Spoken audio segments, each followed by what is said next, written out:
Their life in Gonzales was trying, defending their home from all harms. The citizens they put out a call for a cannon to strengthen their arms. But then came the Mexican soldiers to strip them of their treasured pride.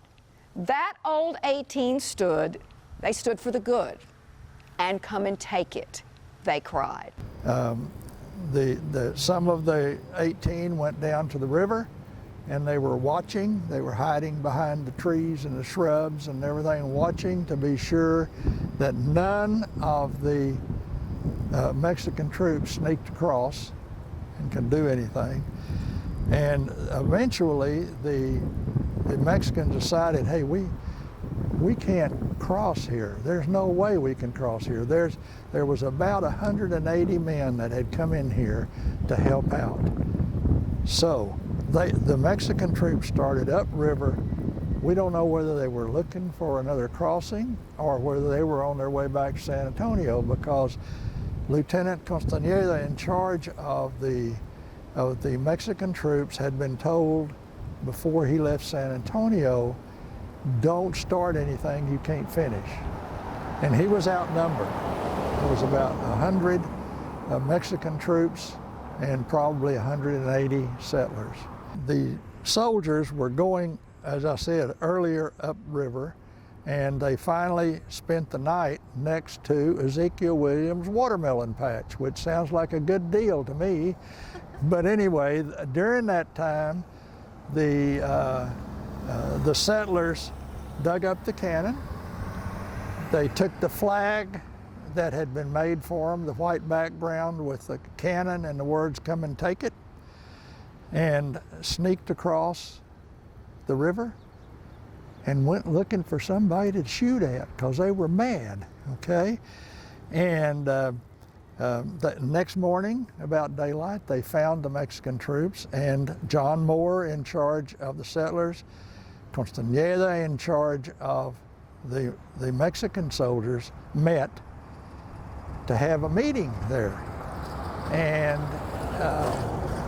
of course they didn't have any luck, because all the Mexican lieutenant wanted was the cannon, and the only thing John Moore wasn't going to give him was the cannon. So they went back to their respective men, and John Moore ordered the first shot, and once that shot was fired, the revolution was on. Hello, I am Glenda Gordon. I'm the chair of the Gonzales County Historical Commission in Gonzales, Texas. We are here today at the First Shot Monuments Historic District. On the morning of October 2nd, the Texian volunteers and Mexican dragoons had 3 minor skirmishes. The dragoons retreated, and the Texas Revolution was underway. The smaller iron cannon was buried near Gonzales, later recovered, and is now on display at the Gonzales Memorial Museum. The skirmishes near this spot were not a clash of giant armies, yet they were extremely important to the history of Texas and the United States. They began the Texas Revolution, a conflict that would end in Texas becoming its own nation and eventually joining the United States. The shots fired near this spot were also symbolic.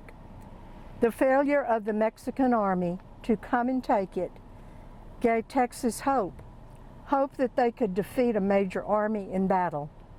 Just 202 days after the skirmishes at Gonzales, the Texians won at San Jacinto. But so there are really 2 messages in that flag of "Come and take it."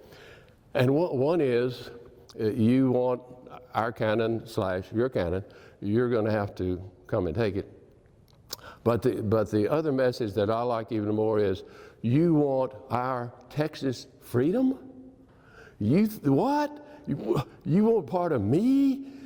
You have to try to come and take it.